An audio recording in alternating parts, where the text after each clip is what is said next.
Nakipagsabuatan daw sa Amerika si Pangulong Bongbong Marcos para iligpit si Pastor Apollo Quiboloy, kaya't nagtatago raw siya ngayon ang religious leader. Kasabay niya nanawagan ng pastor na mag-resign sina PBBM, ang First Lady at ang House Speaker. Narito ang aking report. Ang buhay ko ngayon ay nanganganib. Kahit mukha ko, hindi ko pwedeng ipakita sa inyo. Inamin ng leader ng Kingdom of Jesus Christ si Pastor Apollo Quiboloy na nagtatago siya ngayon bunsod ng anyay banta sa kanyang buhay. Malalaking tao raw ang nasa likod ng planong bigla na lang siyang dukutin at patayin.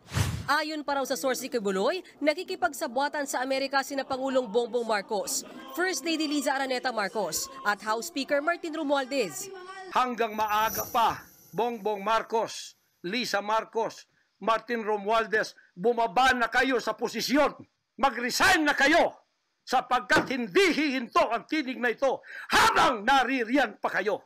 Dagdag pa ni Quiboloy, milyon-milyong piso raw ang patong sa kanyang ulo. Tinitiktika na rin daw siya ng Federal Bureau of Investigation o FBI at Central Intelligence Agency o CIA ng Amerika.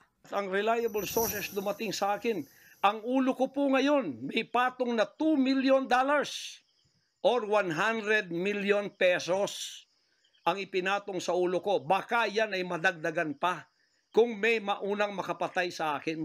Hindi po ako magpaparesto sapagkat ako po ay siguradong papatayin. Kasi rendition na ang kanila, hindi na po extradition.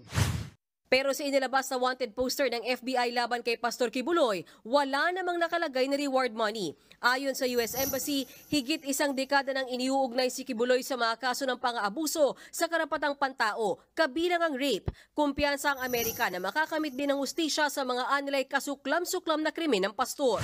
Sinubukan namin hinga ng komento si Pangulong Marcos tungkol sa paratang ni Quiboloy, pero hindi siya nagpaunlak ng panayam. Wala ring pahayag ang First Lady.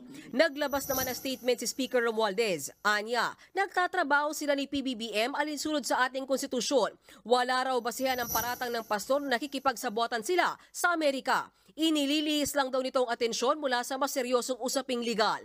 Payo ni Romualdez kay Quiboloy, sagutin nala ang mga akusasyon na ibinabato sa kanya at galangin ang legal na proseso.